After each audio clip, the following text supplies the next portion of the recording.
हरि जी तुम बहुत अनुग्रह कीनो, हरि जी तुम बहुत अनुग्रह की। सब लोग गाना मेरे साथ। विभूति माता जो यहाँ प्रश्न कर रही हैं, उस प्रश्न से पहले भगवान को थोड़ा सा उन्होंने विचलित तो नहीं कर सकती हैं, पर हाँ भगवान को थोड़ा सा उन्होंने सावधान किया है। बोले ये बात याद रखना, फंसाया आपने ही हमको, इसलिए नाथ आपको ही तारना पड़ेगा। और उसी विषय पर गोस्वामी तुलसीदास जी महाराज कितना सुंदर भाव कह रहे हैं। बंधुओं, भक्त को चतुर नहीं होना चाहिए, पर हाँ हरि अनुग्रह पाने के लिए चतुराई होनी चाहिए चित्त में, जैसी गोस्वामी तुलसीदास जी महाराज इस पद में प्रकट कर रहे हैं। गाओ। हरि जी तुम बहुत अनुग्रह कीनो, हरि जी तुम बहुत अनुग्रह की। क्या अनुग्रह किया मुझ पर?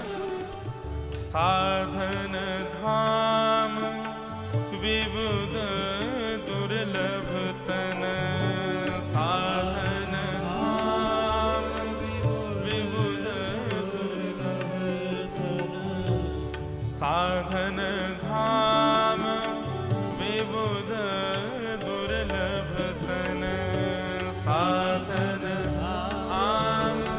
आपने अत्यंत दुर्लभ ये मानव शरीर मुझे दिया, मोहि कृपा कर दीनो, हरि जी तुम मोहि कृपा कर दीनो, हरि जी तुम बहुत अनुग्रह कीनो, हरि जी तुम बहुत अनुग्रह कीनो, हरि जी तुम बहुत अनुग्रह कीनो, हरि जी तुम बहुत अनुग्रह की। कोटि हूँ मुख कहीं जात न प्रभु के, कोटि मुख कहीं जात न प्रभु के, एक एक उपकार, एक एक अपने एक मुख से मैं क्या बोलूं, आप करोड़ मुख दे दोगे नाथ, मैं तब भी आपके उपकारों का वर्णन नहीं कर सकता। आपने मुझ पर कितनी बड़ी कृपा की है, मुझ पर बहुत अनुग्रह किया, बड़ी कृपा की है ठाकुर जी मेरे ऊपर आपने।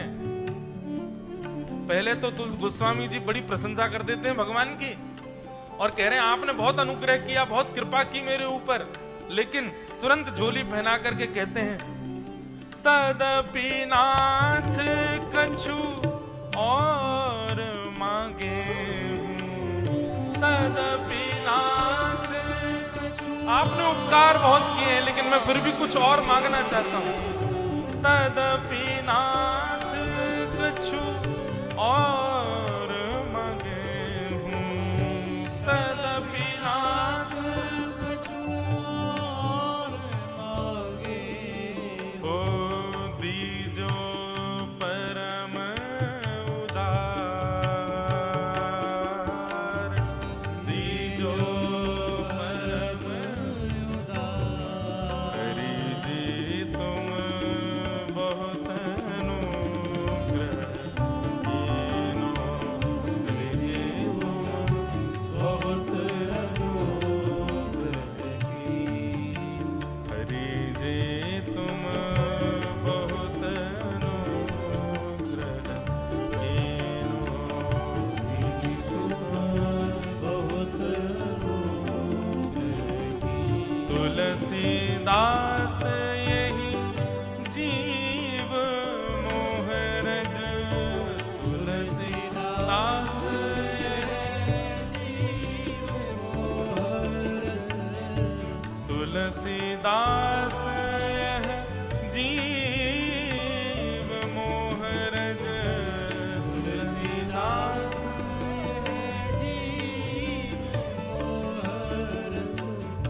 जेहि बांधो सोई छोड़े, जेहि बांधो सोई छोड़े। हरि जी तुम बहुत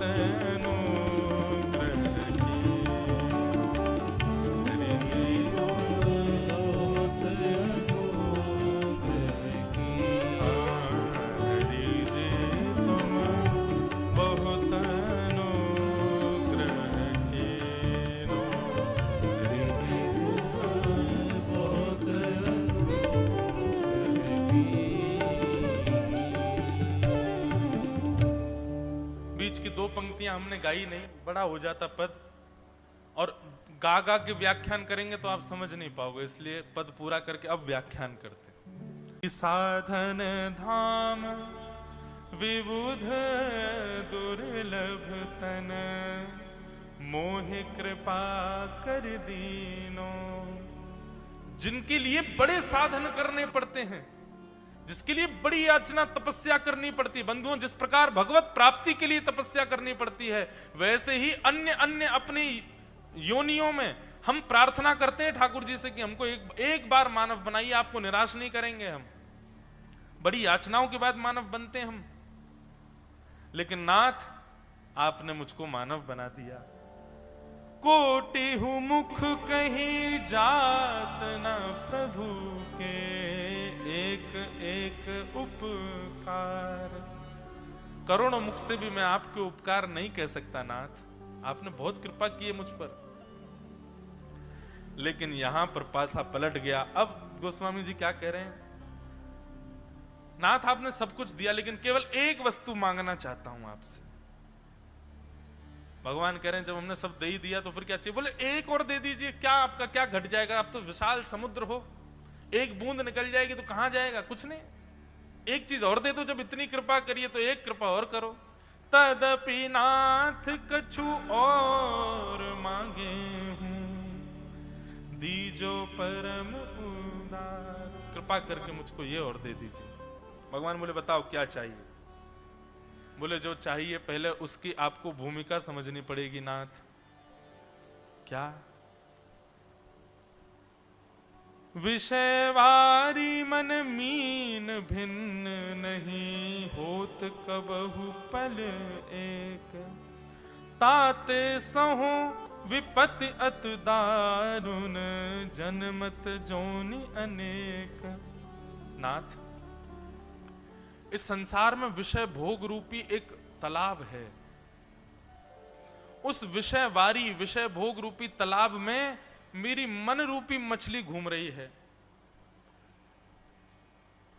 कभी महाराष्ट्र जाती है, कभी बंगाल जाती है, कभी पंजाब जाती है, कभी कश्मीर जाती है, कभी विदेश जाती है, कभी कहीं जाती है।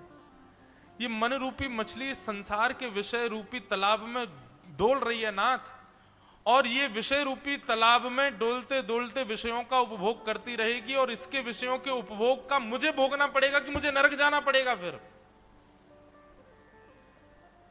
भगवान बोले इसमें तुमने मांगा तो कुछ भी नहीं। अब भाई मन विषयों में पड़ा है, यही कहना चाह रहे हो? बस इसके लिए तुमने एक रूपरेखा बना दी कि तालाब है विषय रूपी, उसमें मन रूपी मछली घूम रही है और विषयों का उपभोग कर रही है। अब मन तो विषय भोग रहा है, लेकिन परिणाम मुझे भोगना पड़ेगा कि मुझे नरक जाना पड़ेगा। तुम बताओ क्या करें? नरक के द्वार बंद कर दें तुम्हारे लिए? बोले नहीं नहीं भगवान, ऐसा नहीं करना है, कुछ और करना है। बोले क्या? कृपा डोरी बंसी पद अंकुश, परम प्रेम मृदु चारो। एहि विधि वेद हरहु मेरो, दुख कौतुक राम तिहारो। नाथ विषय रूपी तालाब में मेरी मन रूपी मछली घूम रही है, आप मछली पकड़ने वाले बन करके आ जाओ। भगवान की आंख खुल गई। बोले अरे ये क्या कह रहे हो? बोले हाँ नाथ, जिस प्रकार मछली पकड़ने वाला अपने साथ में एक बांस लेकर के चलता है और उस बांस में एक धागा डाल देता है, उस धागे में कांटा डाल देता है और कांटे को नदी में डाल देता है, सरोवर में डाल के बैठा रहता है, ठीक वैसे ही नाथ कृपा डोरी वंशी पद अंकुश, आपके चरण रूपी उस बांस में कृपा रूपी डोरी फंसा करके और अपने सुंदर किसी परम प्रेम रूपी एक टुकड़े को आगे के कांटे में लगा करके इस विषय रूपी संसार में फेंक दीजिए। भगवान बोले कर देंगे। तब फिर क्या होगा? गोस्वामी जी कहते हैं, बोले कि मछली पकड़ने वाले को नहीं पता होता मछली कहां है, वो तो एक जगह कांटा डाल के बैठ जाता है और प्रतीक्षा करता है सुबह से शाम तक। मछली आकर के अपने आप टकरा जाती है और जैसे ही टकराती है वो इतना सावधान रहता है कि तुरंत रस्सी खींच लेता है और मछली को वहां से बाहर निकाल लेता है। इसलिए नाथ गोस्वामी जी का ये पद इतना गहरा पद है। गोस्वामी जी कह रहे हैं, बोले नाथ कृपा रूपी डोरी डाल करके आप विषय रूपी जल में बैठ जाइए और प्रतीक्षा कीजिए। किसकी प्रतीक्षा? बोले मेरा मन रूपी मछली विषय भोगते भोगते भोगते भोगते भोगते भोगते भोगते गलती से आकर के आपके उस कांटे से टकरा जाएगा। गलती से आपके उस प्रेम रूपी कांटे से जैसे ही टकराए, बस टकराए मात्र, आप इतनी सावधानी रखना, तुरंत मुझको वहां से बाहर निकाल लेना। राम जी अपने सिंहासन से खड़े हो गए, ताली बजाने लगे। वाह गोस्वामी जी बड़े चतुर हो हैं। विषय भोगो तुम, विषय में पड़े रहो तुम, और हमसे कह रहे हो कि डोर डाल के प्रतीक्षा करो, मैं आऊंगा जिस दिन मेरा मन रूपी मछली टकरा जाए खींच लेना। मतलब तुम कहना चाहते हो तुम प्रयास नहीं करोगे, तुम कुछ नहीं करोगे, तुम तो विषय भोगते भोगते गलती से टकराओगे मुझसे, निकालने का काम मेरा है। वाह, ये कोई बात है गोस्वामी जी? गोस्वामी जी कह रहे हैं, बोले आप भगवान हो लेकिन मैं कवि हूं, मुझसे नहीं जीत पाओगे। राम जी बोले क्या तर्क है तुम्हारे पास? तुलसीदास यही जीव मोह रज, जेहि बांध्यो सो ही छोड़े। पूरी बात का एक ही निधान। तालाब किसने बनाया? राम जी बोले मैंने। उसमें विषय किसने बनाए? बोले मैंने। मुझे किसने बनाया? बोले मैंने। मेरा मन किसने बनाया? बोले मैंने। उस मन को विषय के प्रति आकर्षण होने वाला वो आकर्षण किसने बनाया? बोले मैंने। तो फिर जेहि बांधे सोई खोले, जिसने सब कुछ बांध बना करके मुझको उसमें बांध दिया वही तो खोलेगा मुझे, मैं क्यों प्रयास करूं? इसलिए नाथ हरि जी तुम बहुत अनुग्रह कीनो, आपने मुझ पर बहुत बड़ा अनुग्रह किया है, परंतु एक अनुग्रह और करो। क्या? कि अब स्वयं ही लग जाइए मुझको उबारने में, मैं कुछ नहीं करूंगा, मेरी सामर्थ्य नहीं है। अब मैं करके देख चुका, मैं नहीं निकल पा रहा इस विषय रूपी जंजाल से नाथ, अब आप ही मुझको यहां से उबारिए, क्योंकि आपने ही मुझको फंसाया है। वाह। अब ये तो रही गोस्वामी जी की बात कि गोस्वामी जी कह रहे हैं कि आपने विषय रूपी जाल में फंसाया, और वही बात यहां पर देवहूति माता कह रही है कि ये विषयों में मेरा मन जो आतुर हुआ ये आपने किया है।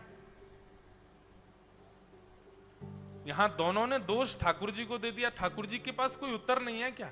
उत्तर है ना, भगवान कह रहे हैं योगाध्यात्मिक पुंसाम मतो निश्रेयसाय में अत्यंतोपरतिर्यत्र दुःखस्य च सुखस्य च। मैया आपने दोष भले ही मेरे माथे मर दिया कि मैंने विषय बनाए, मैंने मन बनाया, मैंने उन विषयों में फंसने के लिए आपको आतुर कर दिया, पर विषयों से बचने के जितने साधन हैं वो भी तो मैंने ही बनाए हैं।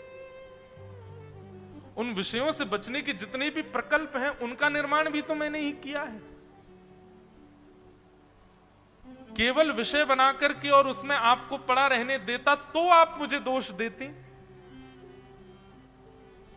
ये तो वही बात हो गई कि प्रश्न पत्र दिया गया विद्यार्थी को और विद्यार्थी कह रहा है, बोले गुरुजी आपने पढ़ाया था, आपने बताया था, और अब आप ही प्रश्न पूछ रहे हो। बोले क्यों नहीं पूछेंगे, परीक्षा नहीं लेंगे तुम्हारी, कितना पढ़ा ये तो बताओ।